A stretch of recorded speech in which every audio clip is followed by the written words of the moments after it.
The following is a presentation of the Matt Talk Podcast Network.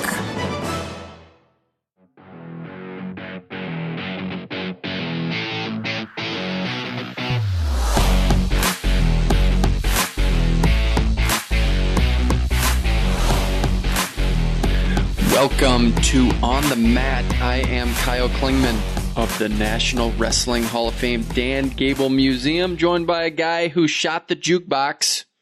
It's Andy Hamilton of TrackWrestling.com. You love Mark Chestnut.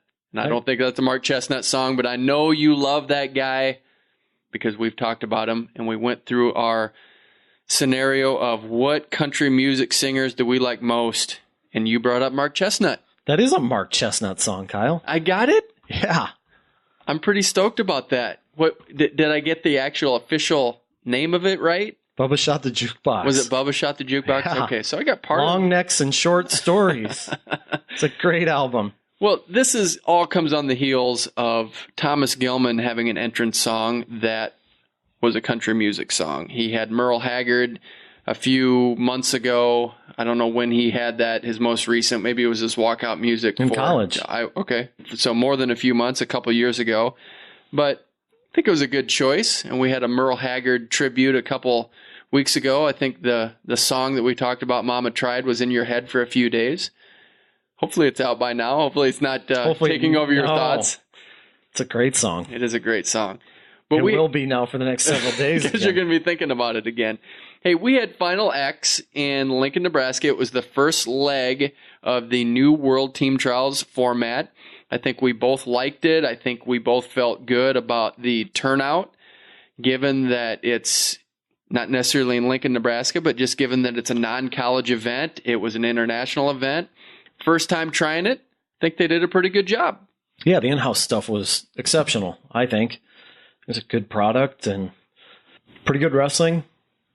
I think when you're holding it up against last year's World Team Trials, it's a pretty tough comparison when you had those epic 3-match battles with Burroughs and Dake and Taylor and Jaden and Rutherford and Molinaro. We didn't have any 3-match battles the other night, but there were a couple scraps in there that were really good. I thought Gilman and Fix was edge of your seat type of stuff. And then Winchester and Becca Leathers, pretty good series there. Jakara Winchester taking out a world bronze medalist. Thought she wrestled really well. And then never really felt like James Green was in danger of losing the series against Jason Chamberlain. But boy, the last few seconds of the first match got a little bit dicey for him. Did it get a little bit dicey? I thought he was going to pull the trigger on a couple occasions there. We saw that last year where, boy, he had that blast double leg, and there might have been 15 seconds of wrestling out of James Green, but it was explosive. It was fun. Didn't really see that. I don't think he scored a takedown the entire 2-match series, but he pulled it off, and now he's on another world team. Jordan Burroughs makes another world team, his 8th in a row. Unbelievable. This guy just keeps winning, doesn't he? He's pushing into his 30s and still does a great job for the United States. It's incredible. I don't want to say that we take him for granted, but what he has done, Kyle, just to make the team is unbelievable. 8 straight years. You look at the guys that he's beaten in his 8 trips to the World and the World Championships, Olympic Games. Andrew Howe, Kyle Dake, David Taylor, and now Isaiah Martinez. These guys wrestled in 16 NCAA championships in college. They made the NCAA finals 15 times. And Andrew Howe placed 3rd one year in a bracket that was won by Jordan Burroughs. Yeah. That's unreal. Those are all-time greats that Burroughs has gone through. I don't want to say with relative ease all the time, but some of those years, he cruised into the World Championships or into the Olympic Games. All coming on the heels of a guy that won the World Championship straight out of college, didn't have a huge background in international wrestling, but won the world straight out, beat a 2-time world champion in Sargouche, and then had a great run, still on that run, had a little hiccup in 2016. Other than that, he's had a medal of some kind. Most of them have been gold, had a bronze in 2014, We're going to see what he can do this year. I'm picking him. I think he's going to be the guy at 2018. I don't see him slowing down. He just seems to the evolution of Jordan Burroughs has been incredible to watch, where you start out right out of college, he's winning with takedowns and push-outs. Second year, starting to really develop some top stuff, ankle lace. Parterre defense has come a long way. He has diversified his offense, I think, and you saw year 3 where he won the World Championships 28 days, I think, after breaking his ankle. To me, is one of the most incredible sports feats in any sport that I've ever seen. And then injured the next year, I think, and came back and got a bronze medal. So he's really overcome a lot. He's in a great position right now. We get a chance to break down all of that and more with Mark Perry. He's the head wrestling coach for the Hawkeye Wrestling Club. He was a 2-time NCAA champion for the Hawkeyes, so make sure you stick around and listen to that. But as we continue to break down Final X, just a couple observations that I saw. Number one, it's been out there. Not one single challenge brick was thrown in any of the 14 matches that were competed on the raised stage. That's remarkable because that really doesn't happen. No controversy. There wasn't any coaches upset. It just seemed like it was a clean finals. You like to see that. Other observation I had, in the entire arena, I didn't see any USA Wrestling banners or posters or anything. It was all Final X. And given that it was a USA Wrestling event, a qualifier for the World Championships, just surprised me that I thought we would see something USA Wrestling and we didn't. Those are my 2 observations. I'll let you have the final word. Well, the video review thing, I didn't notice that, I think until you pointed it out to me afterward. I was in the back most of the second go-round doing interviews, and then I don't think I noticed the absence of the USA Wrestling logo there until you pointed it out to me before we came on the air. So I think both a little bit surprising. It was a little. Not even a YOLO brick challenge. You know, the one where you know you've got no shot, but you're going to throw it anyway because the match is over. You're right. Yeah, it's something like that. And I think there was one moment where someone might have thought about throwing a brick, but it just didn't happen. And really across the board to not have that happen, given just the prevalence of the challenge brick, to think that the matches were pretty cut and dry throughout. And the guy that had probably the most cut and dry matches was Kyle Snyder. This guy just keeps elevating his game. Kyvan Gatson came in strong. I think he felt like he had a legitimate shot of winning it. And Kyle Snyder just slammed the door on that. Looks solid. His shots are clean. He finishes clean. You know why he's the best in the world right now after seeing that World Team Trials performance. Yeah, you're not going to beat him on conditioning. You're probably going to have your hands full in the hand fight. You're going to fend off a ton of attacks. It's going to be a heck of a challenge. And he doesn't get rattled. He got blast doubled in that second match. Off the stage, and he comes back. And it just didn't faze him. He just came back. There was no being gun shy. He just came in there and guns a-blazing. He just fired back, and I think he went 9-2 in that final one? I think 10-2. 10-2, okay. I think 9-0 and 10-2. I think something along those lines were the scores. Looks solid there. And then the females. There were some good matches there. The Becca Leathers match particular, we had her on the program. I picked her to win, but it didn't work out that way. Jakara Winchester, and you're kind of photobombing the video interview up in Rochester. That's right. Because of you. You did it on purpose, but go ahead. You're sitting about, 6 rows, 6 steps up from her while she's on the steps to up there in Rochester after she'd won the series. She kind of brainwashed me. She was so confident in herself. I asked her about the challenge of facing Becca Leathers, what had impressed her about Becca and what she did in the last year, going over to Paris, winning a world bronze. And Jakara talked about the quote that stuck with me. She said, well, I think my match against my series against Dom Parrish will be tougher. The one that she had just won 10-0 and 11-0 in 2 bouts. I was like, whoa, that's an interesting comment. And she came out and wrestled exceptionally well in that final series. Got taken down right away and didn't get rattled at all. Comes back, puts 4 on the board, and controlled things from pretty much that point forward in both matches. How do you think she'll do at the Worlds? She beat a world bronze medalist. Wow, yeah. I think she's got a tremendously high ceiling. And she talked about, you go back and look at her story. She's had some injuries in her past. She had last year, she talked about not making weight at the World Team Trials and diet changes that she's gone through to have better, have more energy. Now, I think if she stays on top of stuff like that, there's a lot of upside there. I think she can do really well in Budapest. Let's make a game change here midstream. We got to talk real quick about the new format for the Iowa High School State Wrestling Championships. Seeding for the first time. Other states have done it. Iowa finally getting on board. I think we both agree this is a positive step for the sport, especially within a state that drives a lot of what we think about the sport. The Iowa High School State Wrestling Championships are very important, and now we're going to have a seeding. TrackWrestling.com is a big part of that seeding. Your ultimate thoughts on how this is going to affect the state tournament and how this is going to look for the future of our sport within the state of Iowa?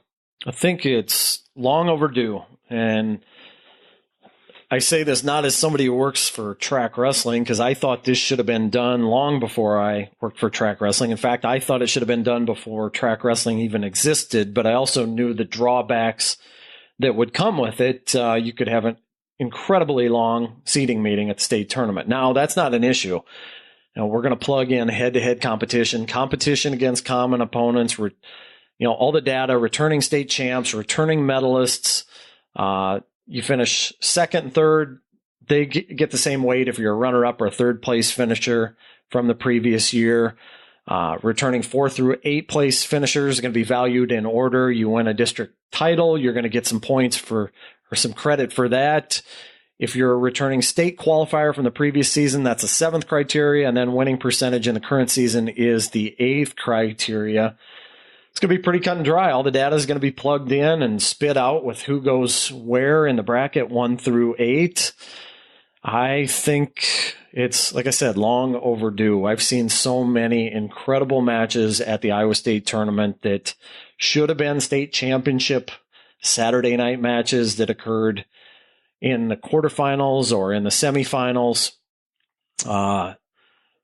Made those rounds a lot more entertaining, but when there's so much going on, when there are 8 mats out there and you've got matches like Kyle Anson, 3-time state champ, eventual 3-time state champ, versus Jay Borschel, eventual 4-time state champ. They're both returning champions as freshmen, competing in the same weight class as sophomores. That one went down. I think it was a quarterfinal. If not, it was a semifinal.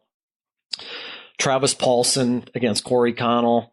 They were the top 2 guys in their weight class 1 year in there. They met up in the quarterfinals. There have been some other really high-profile matches that occurred in the quarters and semis. It's been, and even the first round, where some guys have gotten clipped in district competition, and you wind up seeing a 1 versus 2 or a 1 versus 3 or 2 versus 3 first-round match. And so it's unfortunate. It has impacted who goes on the podium. It has impacted, in my opinion, probably some state championship team races. We've seen 2 come to mind in the recent history. There was a year where Iowa City West, Bettendorf, and Waverly Shell Rock all finished, I think, within a couple points of each other, or going into the heavyweight final, were all within a couple points in a Bettendorf-Waverly head-to-head heavyweight final. There was a year where Bettendorf Southeast Polk came down to the final 15 seconds of the heavyweight match.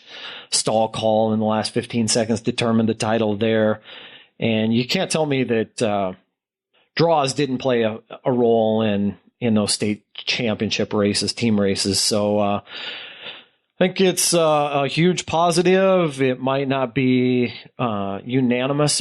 I've seen some people that don't like it, but I really don't get why. I don't understand why. I think now the next thing is to level the playing field in district competition, where the top teams are spread out a little bit more evenly, rather than a few districts that tend to be pretty top heavy, and then some others that are watered down. How do you get to that point? Because in the NCAA championships, my recollection is there was the Craig Henning rule where he placed second the year before and then didn't even qualify for the national tournament because of the qualification procedures. Now they have a system in place where you can qualify through your conference tournament, but have at-large qualifiers.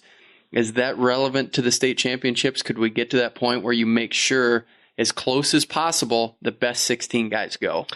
Yeah, I don't know. I don't know if you want to go down that path so much, but it certainly has, in my opinion, improved the NCAA championships. It's made the tournament better on Thursday at the NCAA championships just because we're seeing the right 33 guys in the weight class. At each weight class, we're seeing more upsets probably early on in the tournament than ever before. But that being said, I think it's a little bit probably harder to do in high school where you don't have as much head-to-head data.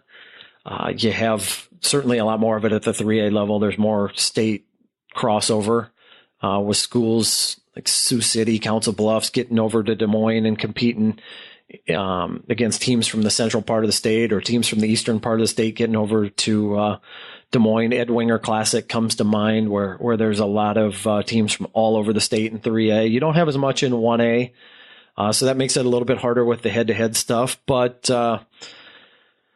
I think that there's enough data now.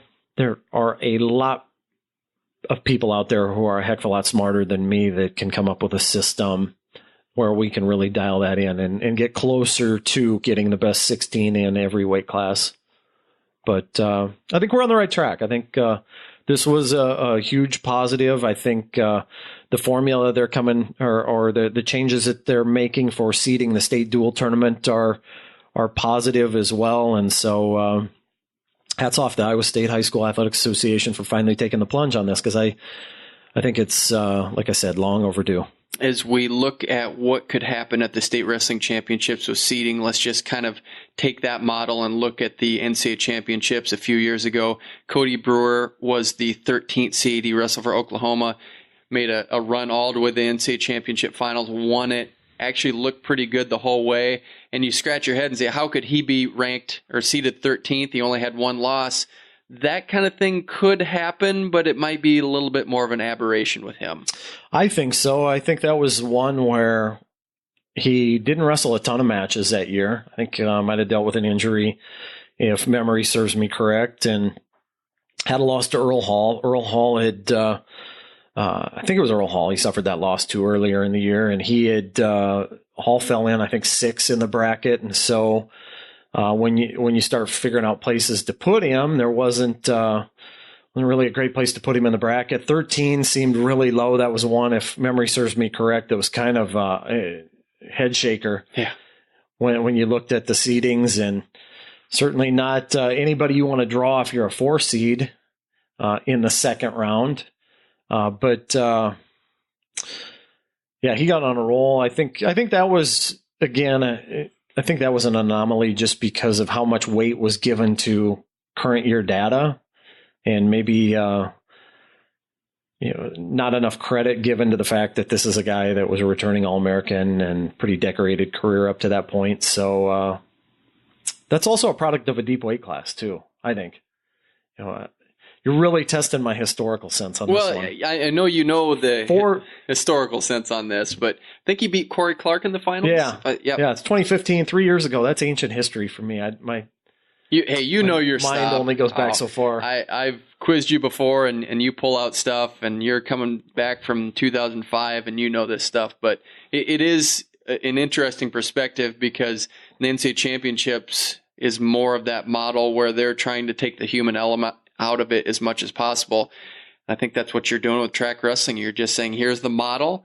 We're going to seed it this way. It's a better system than any other thing we could have with trying to put human error in it. Could you imagine the seeding meetings if you tried to have you wouldn't wrestle the state tournament. It would be ridiculous trying to do that. So you'd have to start at Saturday night after districts in time to get it ready for Thursday morning, right? I think it's a solid model. I think it's consistent with what you want throughout the season, which I think you've said. Everything else is seeded. Why not seed the state championships? Absolutely. Our guest today, Mark Perry, 2-time NCAA wrestling champion for the University of Iowa, 4-time All-American. And he is the head wrestling coach of the Hawkeye Wrestling Club. How are you, Mark? I'm doing good. Thanks. Great Yeah, great to have you on the show. Let's talk baseball starting out. You have a cousin, JT Real Muto, a catcher that plays for the Marlins. Your Uncle Leroy sent us a mass email telling us to vote for him for the All-Star game. Do you have your 10 votes in? Oh, yeah. No, we're all big-time supporters. He's been lighting the world on fire in the sport of baseball. I think it was a little bit of surprise to us all to have that level of success that early in his career, but it's pretty neat. He dedicates a lot of it to just the family background and just the sport of wrestling, learning it. He obviously didn't have this level of success in wrestling that he did in baseball or football, but, the work ethic he learned through that sport, he's taken it to the major league, and he's killing it. Do you get a chance to watch some games? To be honest with you, no. I watch the highlights that are on Twitter, but I don't really watch other sports too often, really never, so. But I definitely watch his highlights. I follow him closely. I don't know much about baseball, but I know he's doing great, and we definitely talk about it as a family. How did he fare in those Smith-Perry family Christmas tournaments? Or Thanksgiving tournaments, whichever it is. Not too well.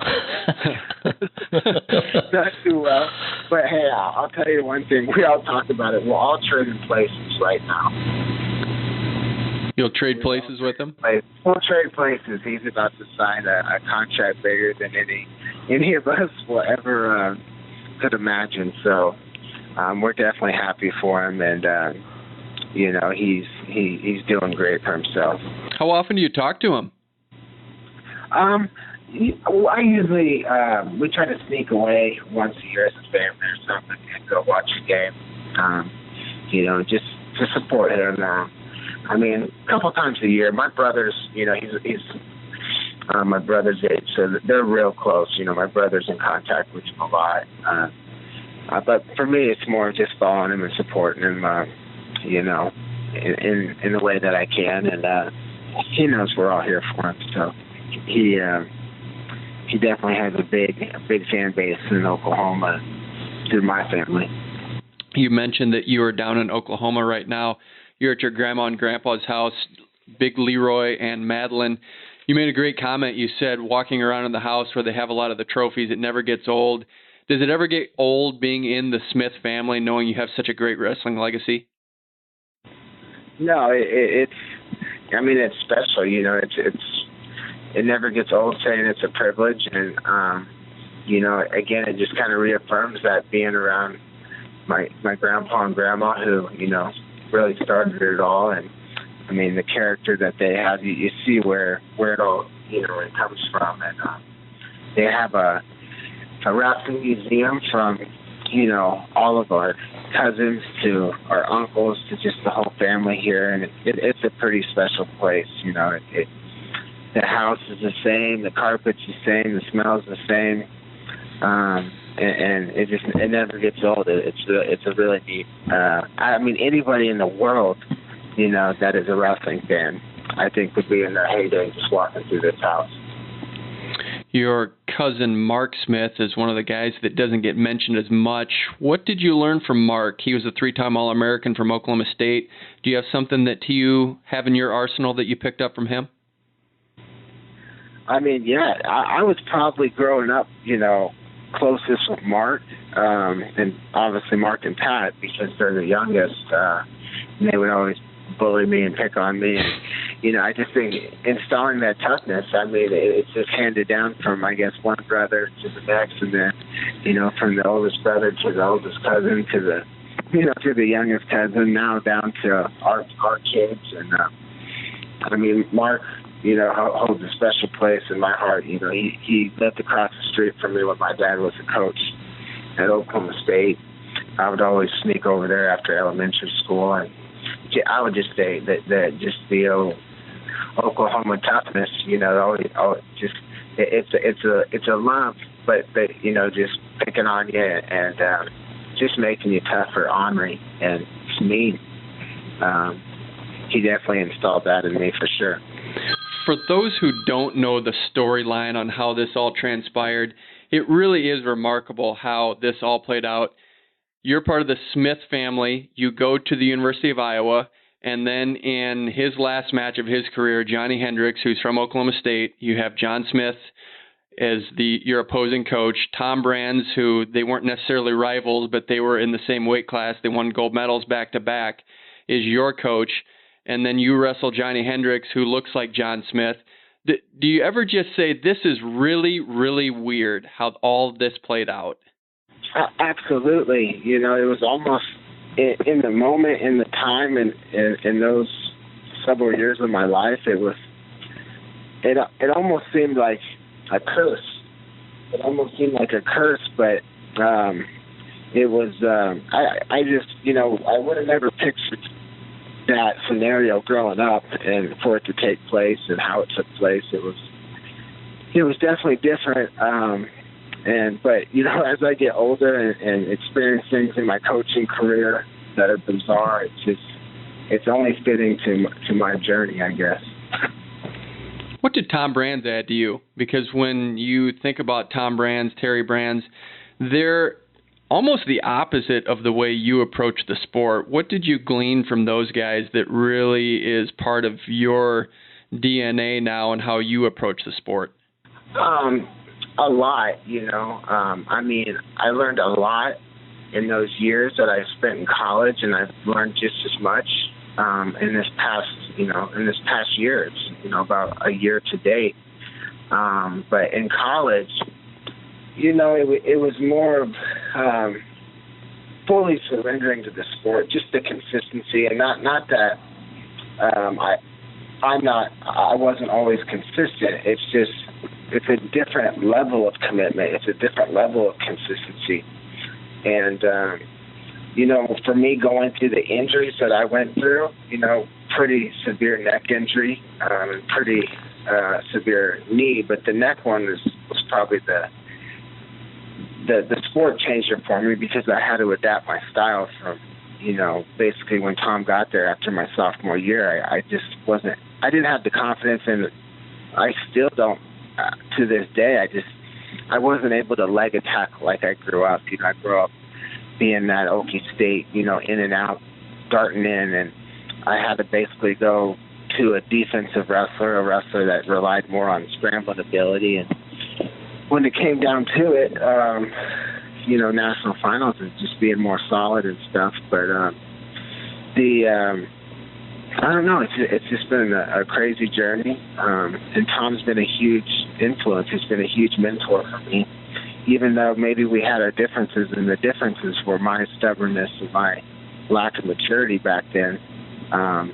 But when it was always crunch time, he knew how to push my buttons the right way. And, you know, everyone's different. And he would challenge me in the way that he knew would get to me. And you know, things went my way, and for that, you know, I'll always be really grateful for. What are the greatest things you've picked up from them in the last year? I mean, it again kind of comes back to consistency. I would say lifestyle, the growth as a person for me has probably been the biggest. You know, some things maybe didn't go the way I was told or the way I thought they were going to go.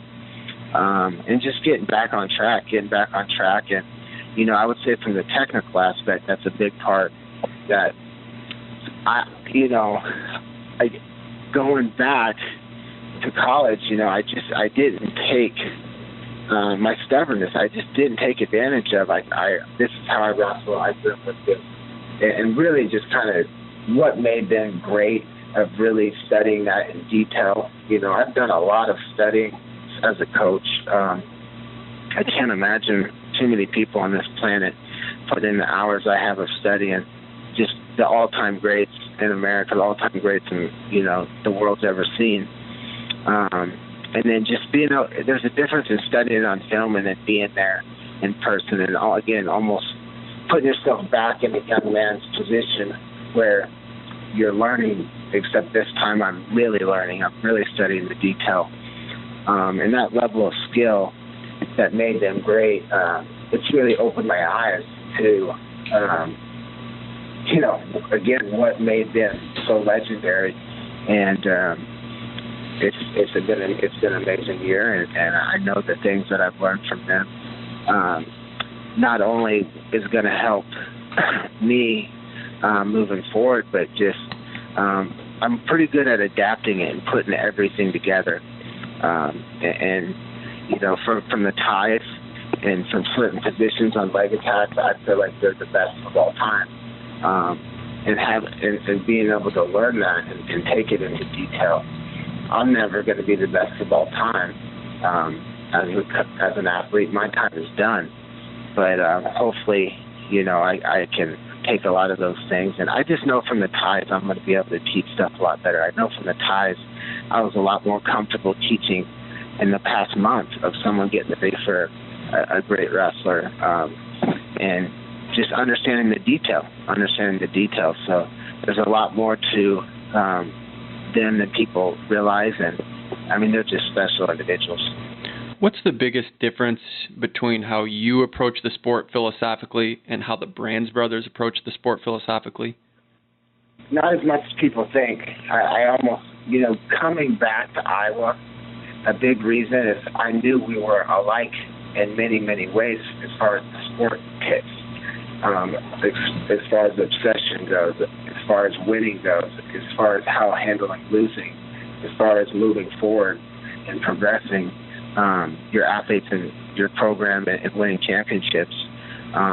That's the part I honestly feel that makes us click. That I don't see a whole lot of difference. Obviously they were mentally tougher. They brought pressure a lot different. I wrestled technically a lot different, but there's not a lot of differences in them and my Uncle John. There's really not. I mean, maybe if you're studying video and watching interviews, you see things, but to the core of them as a competitor and as a man, there's not a lot of differences. And that's why they have similar results. So, again, I can't compare myself to them, but I do, from a coaching perspective, a lot of things are very similar in our obsession and work ethic and commitment to the sport and commitment to just greatness. It's not about, it's not just about winning. It's constantly winning, and if you're not winning, you're doing it the right way. And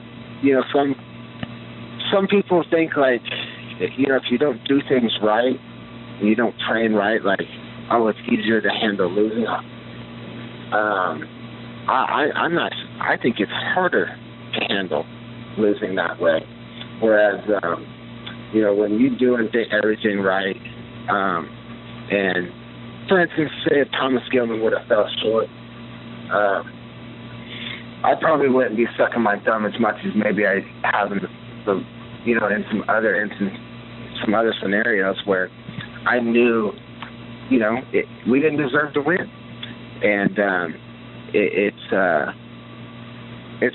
feels good. It feels good being where win, lose, or draw. I know what we're doing, and I know the time we're putting in. We're doing the right things, and we're coming. We're coming on all ends, not just in the club, but the college program and recruiting and everything. It's just we're doing the right things, and our time's coming. We're right there. Do you feel like this was the right move in hindsight, going from associate head wrestling coach at Illinois, now you're the head wrestling coach of the Hawkeye Wrestling Club? Has it been the right move in hindsight, and why has it been, or why hasn't it been, as you have had a chance to analyze it? I guess only time will tell, again, because the results are not, even though feel really good about the last year, feel really good about a lot of things, and the momentum, I'm just doing my part. I'm doing my part. I'm just one little piece. I'm 1% of the whole equation. But I feel really good about where we're heading.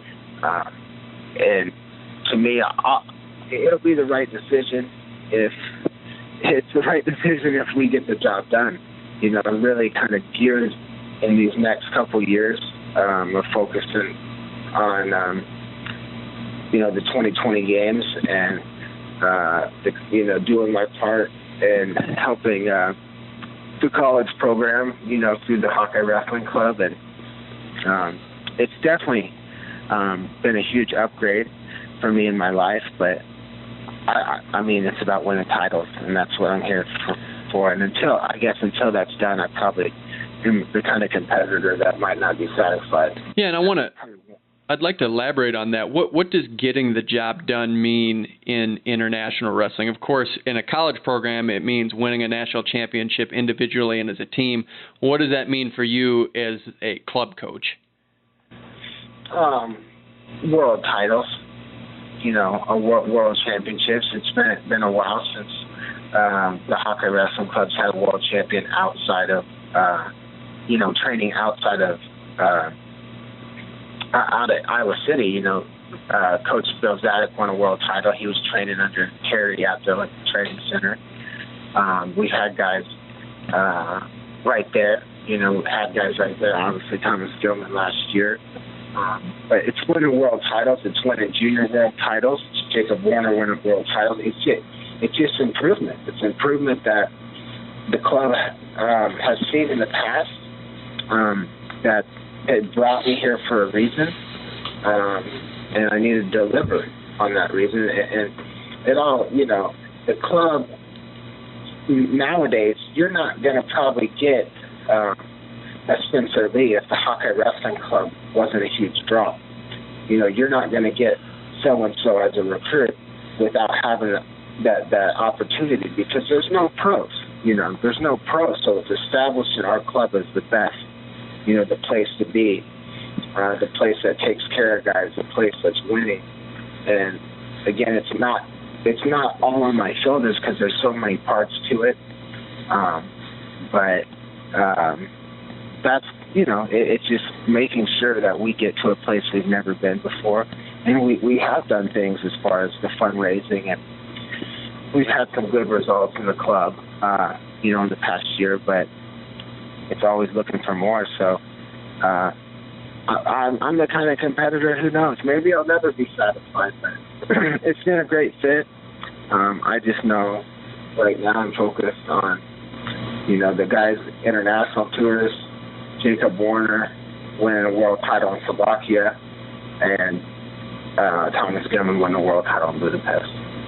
Did you like the first leg of the Final X format?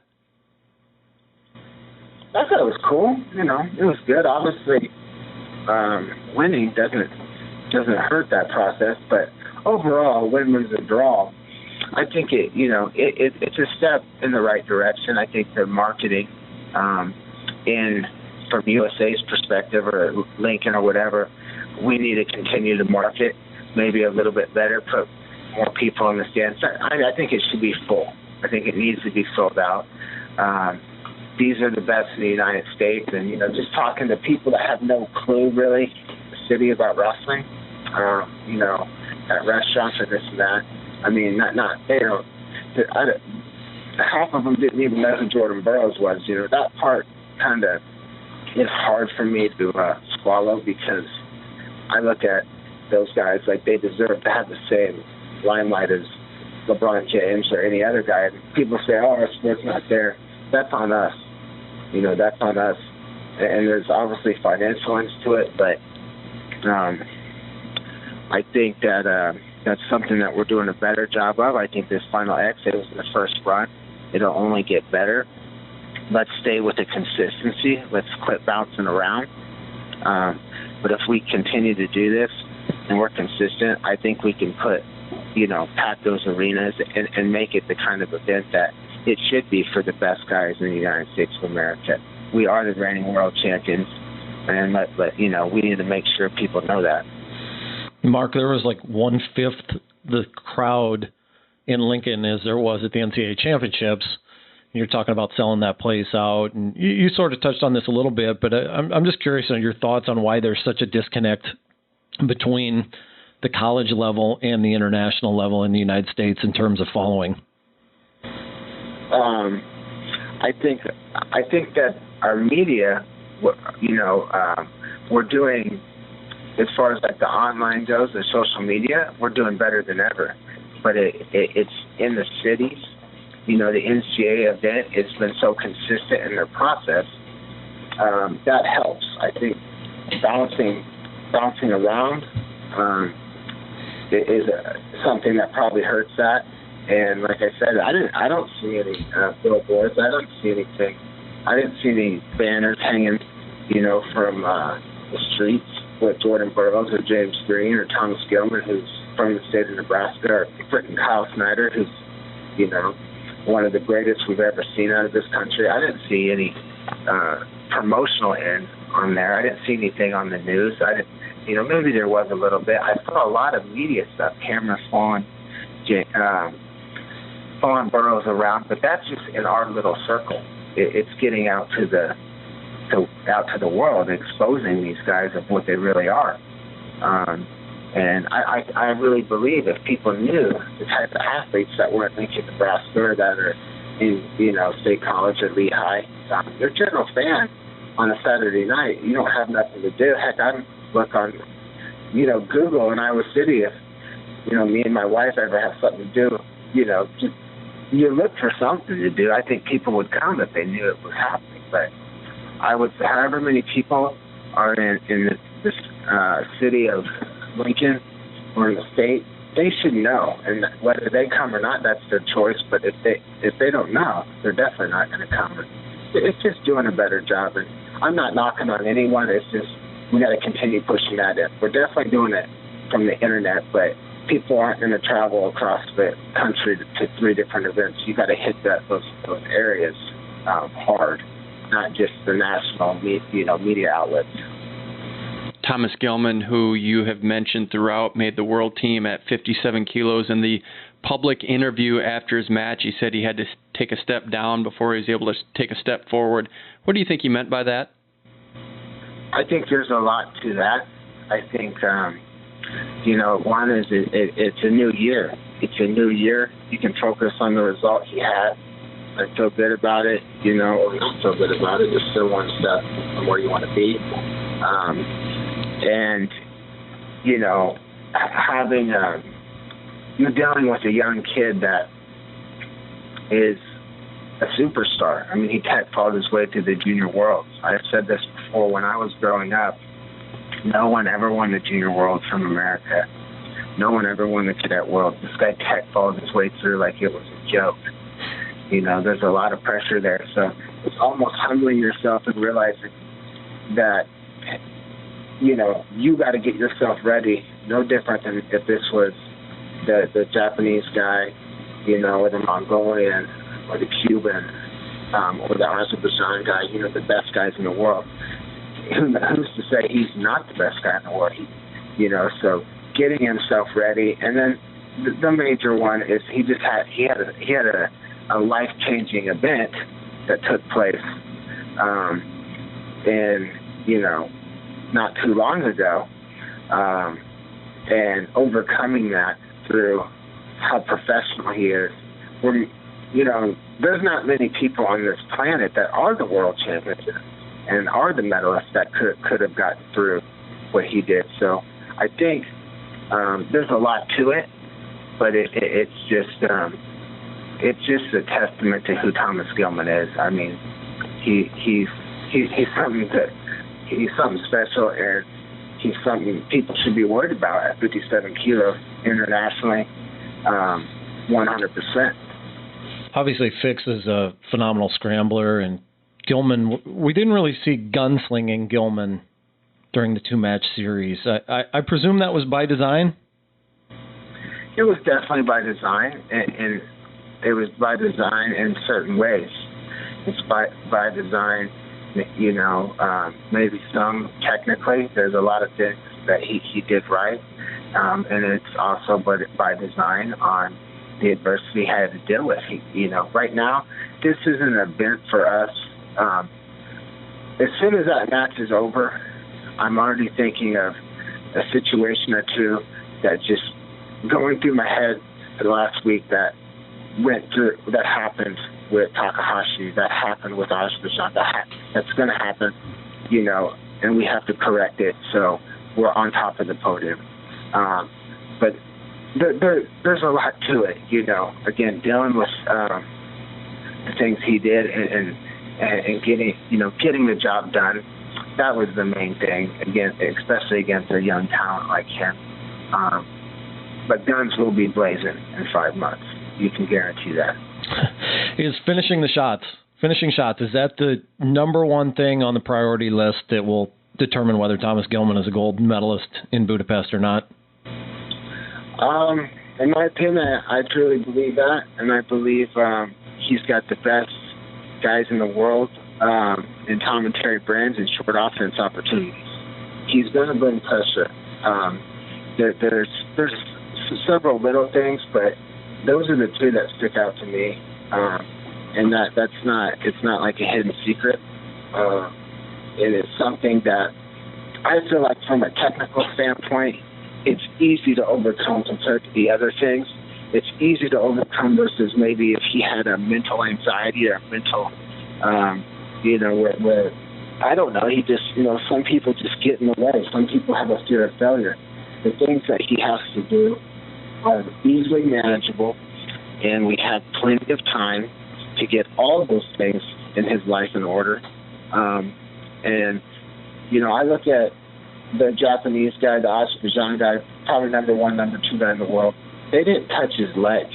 Dayton Fitz is one of the best guys in the world. He didn't touch his leg. I mean, they didn't get 2 hands to the leg. And these are the best guys in the world. So it's about doing that. Now it's about focusing where we need to focus. And in my eyes, maybe it's a little bit overconfident. But if we correct and we continue to improve, and we have the best coaches, and Tom and Terry, to help us in these specific areas, how are we going to get beat? How can anybody beat us if we do correct these? So that's on us. And we're looking forward to the challenge. And I know Gilman is. I've said this before. Don't forget, everyone wants to talk about these young bucks coming up. Thomas is only 1 year into his international career. He just turned 24. When I was growing up, 23 to 28 is the prime.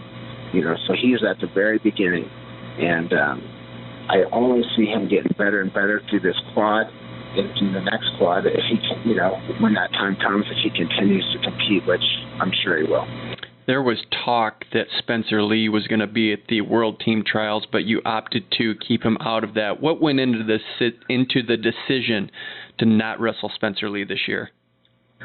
I think there's a lot of things, with a lot of that was, determined through his college coaches and Terry and Tom, obviously. But I think the bigger thing is, you're coming off a serious injury. You're young. You go through the anxiety and emotion of winning a national title at the University of Iowa as a true freshman for the first time, in 20-plus years. There's a lot of emotion that goes into that. It's not that he ever takes a break. He always does things right. He's a guy very similar to Gilman, maybe different personalities, maybe a little different in the way they work, but they're both professionals. And after NCAAs, he's still in there twice a day, every day. It's just maybe not to the same intensity level that guys like Fitz are that are, gearing up for their NCAA tournament. And just, it was really, it's nothing that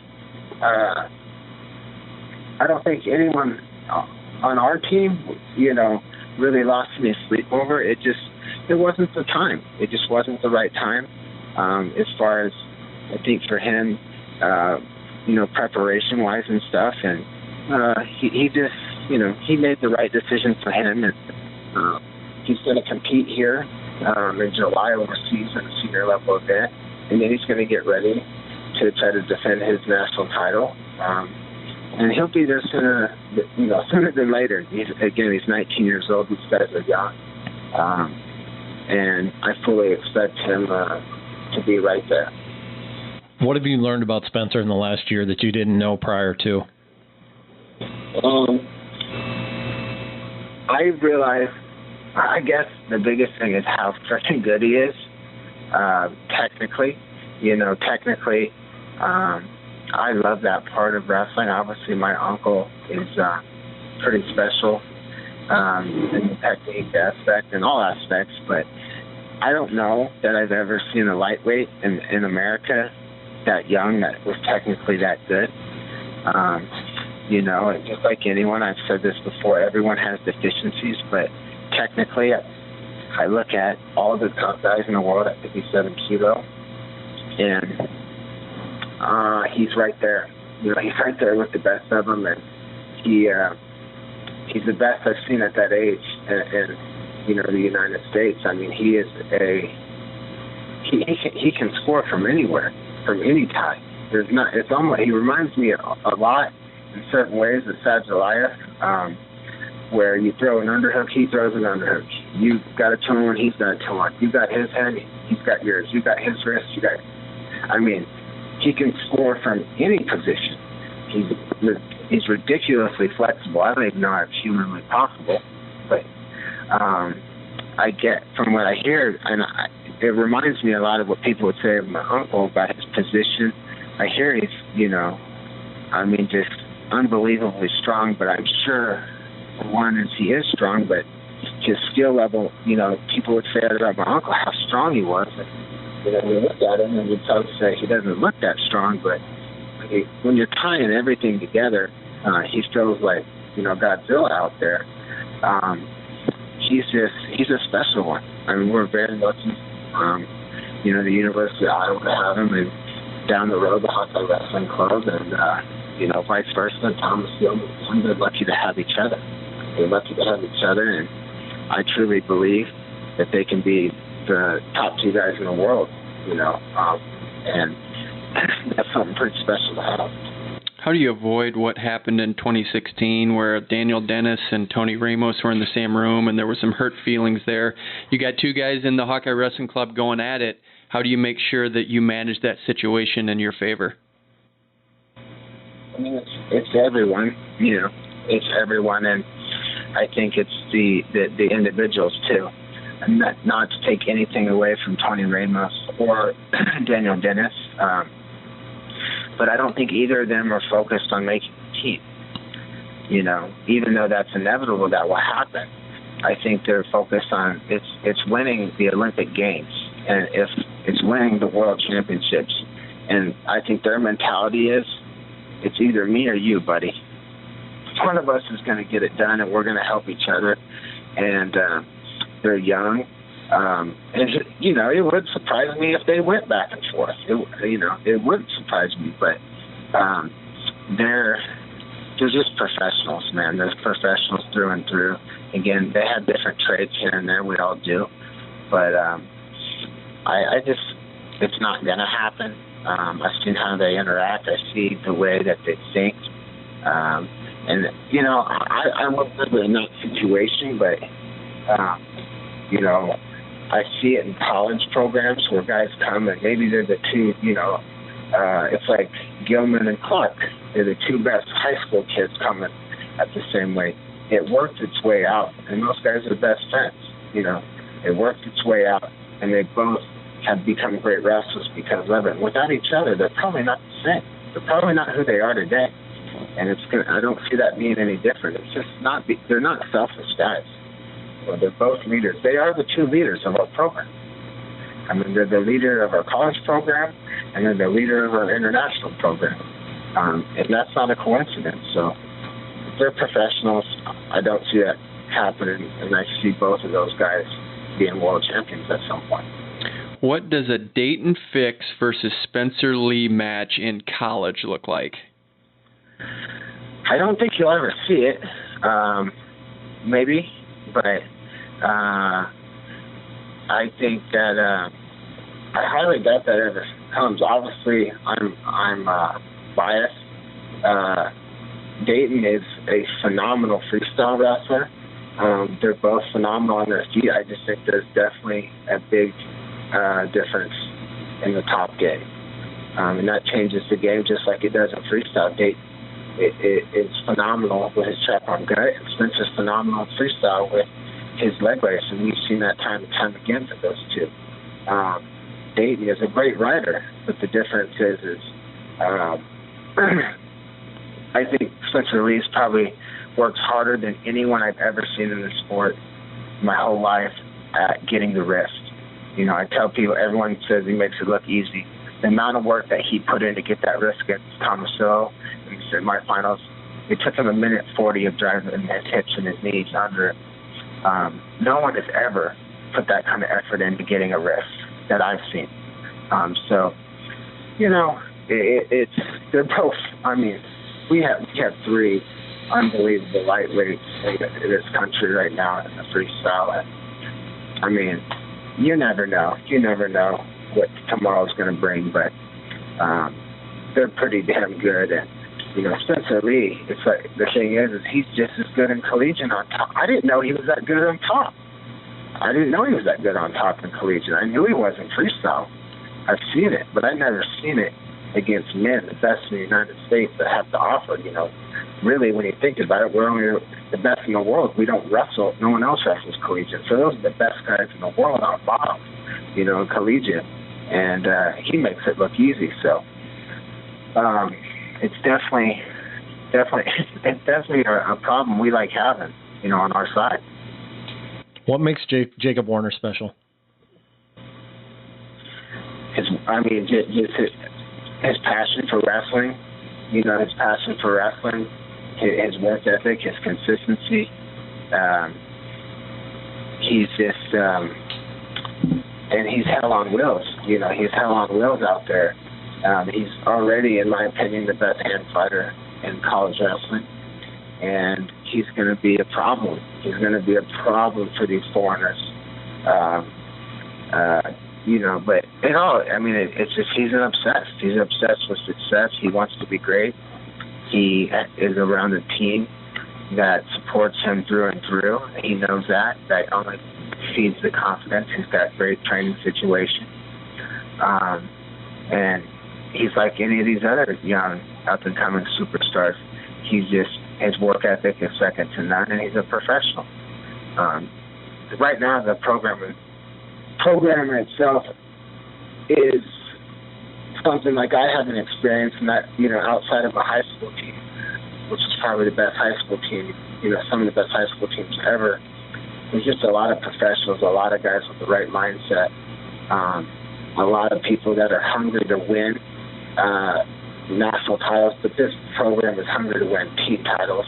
And it's going to happen, you know, so I think he's just another one that's a part of this equation that Hawk fans and USA fans should be extremely excited about, because he's going to bring it to the table just with his consistency, his lifestyle, and his professionalism of how he handles his business. You're in a unique situation where your dad lives in Stillwater, your brother is an assistant coach at Oklahoma State. What are conversations like with you guys? Do you give up some intel? Do you guys talk shop about what's going on in the rooms? Hell no. Absolutely not. So what are the conversations? Do you talk wrestling, or where does it go? Yeah, we talk a lot of wrestling. It's just we've been around it. We've dealt with it for so many years now that I went to Iowa. You know, we went through World War III back then, so now we know how to handle it. And it's just we talk wrestling. We stay out of each other's business. We know how dedicated these individuals are, these families are, these coaches. We don't, you don't want to make people uneasy, and we're not going to lose our relationships over it, So we just handle it like professionals, but it's still wrestling 24/7. I mean, that's what we talk about and stuff. It's just, obviously we're not, maybe in the aftermath there's a little bit of discussion, but in the leading up to competitions and stuff, absolutely not. Well, you don't have a horse in the race Saturday night at 79 kilos, but what are your thoughts on Valencia Dake? I think that Dake's going to win, and I think it's going to be strategic, and I don't want to say I don't think it's going to make it look easy, because I think it's going to be in the mix. 100% in 2020 for Olympic spot. He is special. You know, people, who knows? Granted, that headgear pull, whatever goofy call it in series a couple of years ago, we might be looking at another guy going undefeated, you know, in college. And I'm not saying that guys aren't going to be gunning for him, because we will have someone gunning for him 100%. So will other schools, but he is extremely talented. But I think that he was maybe a little bit more ready for that match with Derringer than Derringer was, you know, for him. And not to take away from Derringer, the coaches, I just think, you know, sometimes you look at a young guy and you might underestimate him a little bit. And he got ambushed. Dake is not the kind of guy to get ambushed, and he's pretty special too. You have dealt with some injuries over the years, and I don't think we ever saw you reach maybe your highest level. We didn't get a chance to see you compete internationally. Do you ever have regrets that we never got a chance to see you on this stage? Yeah, I mean, absolutely. It definitely eats at you, and I think it eats at you the more you get older. But I mean, I always wonder, you know, had I beat a lot of guys that were on world teams, and, you know, I wrestled world medalists, beat them. I've worked out with Olympic champions and held my own, several Olympic, 10 Olympic champions.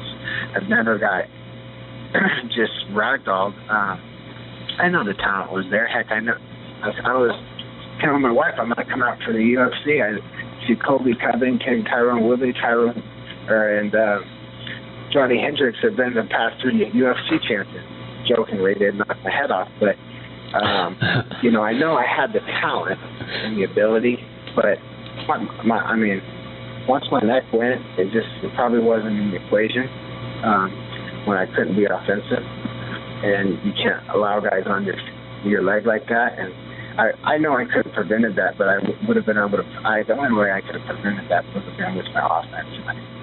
I just didn't have it, and I always think about that. I always think if Ben Askren would have continued to wrestle, if Johnny Hendricks would have wrestled, or I would have wrestled, and we would have been 3-4 years in, and a young Jordan Burroughs comes out, you know, out of college, how we would have, you know, wrestled with him in the beginning of his stage. But then I look at it, and it was God's plan, and we have a leader for our sport. You know, and that gives me a lot of peace to seeing a guy that's that successful and that has made that big of an impact on not only the country but the world in wrestling. And it was meant to be. So that definitely, seeing his success definitely humbles me and gives me, I mean, it was meant to be. He's the man. You mentioned all the injuries. Did you ever fake injury timeouts when you were in college? No. I just was beat to hell. I took a lot of flack for it, but I didn't really care. I lost, you know, in college, unfortunately, I lost a lot of love for wrestling and passion because I just couldn't get healthy after that sophomore year. I couldn't get healthy. First it was my neck, but then my knees were locking out every single day, and it just wasn't, you know, I still was determined to reach my goals because I put in so much time. But it wasn't enjoyable. You know, once I never got hurt until my sophomore year, and then I was hurt until my career was over, and I had had enough. You know, and like I said, I look back on it, but there was, even today, I wrestle. My neck is, you know, I'm knotted up from the lower part of my back to the top of my neck with just one good smack, one good stinger, one good, you know, the wrong position. But it wasn't fun. It wasn't enjoyable. The experience, what was the experience of a lifetime, but it stunk. You couldn't train right. You couldn't, you know, and I wasn't that mature. I didn't handle things right in rehab. I didn't do a lot of things. And maybe that's why I was constantly always having to deal with stuff. And then, you know, maybe in hindsight, you ask that question, maybe I did sometimes. I just didn't even, my mind just wasn't. It was only focused on how I felt like this is not enjoyable, you know. And I wasn't able to prepare the way, but I'm still, you know, I'm still happy with myself that I was able to dig down and find a way to reach something that was real important to me, you know, since I was a little kid. That neck deal, that all stem from the Midlands? Your sophomore year, maybe? Yeah. I slipped, and I slipped, turned a super duck, and got jammed the wrong way, and then I ended up in a cross turf, and I was just stubborn, and I wasn't going to go to my back, and I got cranked on for like 2.5 minutes, and I didn't ever go to my back, but yeah, I mean, after that, you could go back and watch film. After that match, I never really shot again for 2.5 years. Of all those guys you wrestled, whether it was Jake Herbert or the Paulsons or Johnny Hendricks, you could go on and on. Who was the toughest of all those guys you wrestled? I would say definitely Johnny. Johnny was the best wrestler, and positionally, defensively, offensively, he wasn't the greatest finisher of them all, but he was definitely the best wrestler, and mentally he was the best. I don't know that he always did things right in his next stage of his career from a professionalism standpoint, but it just shows the level of competitor he is, becoming a world champion and really probably getting hosed and beating the greatest of all time, George St. Pierre. He was just a unique competitor. There's not too many guys I could look in the eyes, say, hey, I got something over this guy. He was unique. He had definitely something that I didn't feel as a competitor. Now, granted, again, I had worked out with guys that I had seen that in their eyes, but he was definitely special. And they all were very good, but when the lights were bright, he proved it in college, and he proved it on the world stage, and a pretty tough sport. All right, we're going to end with this. You guys were technically at the same weight class, even though it's different numbers. Pat Smith was at 158, you were at 165. They changed the weights. But prime versus prime, what would that match look like between you two guys? Well, I'm going to have to go with him because I don't ever feel like I got to reach my prime.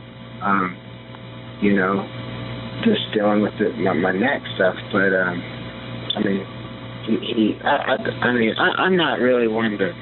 I don't watch myself. I would definitely go with him. I'm not one to watch myself or talk about myself. That's kind of irrelevant to me now in this part of my life. But I would have given him a good strap, and if I had the opportunity to choke him, I would have tried.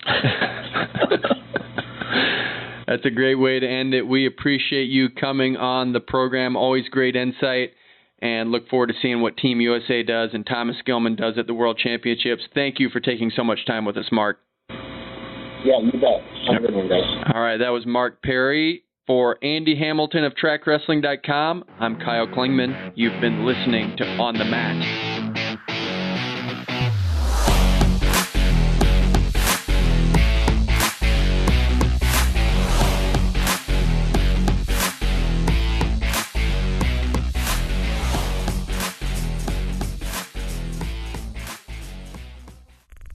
This show is part of the Matt Talk Podcast Network. For more wrestling podcasts, head over to MattTalkOnline.com.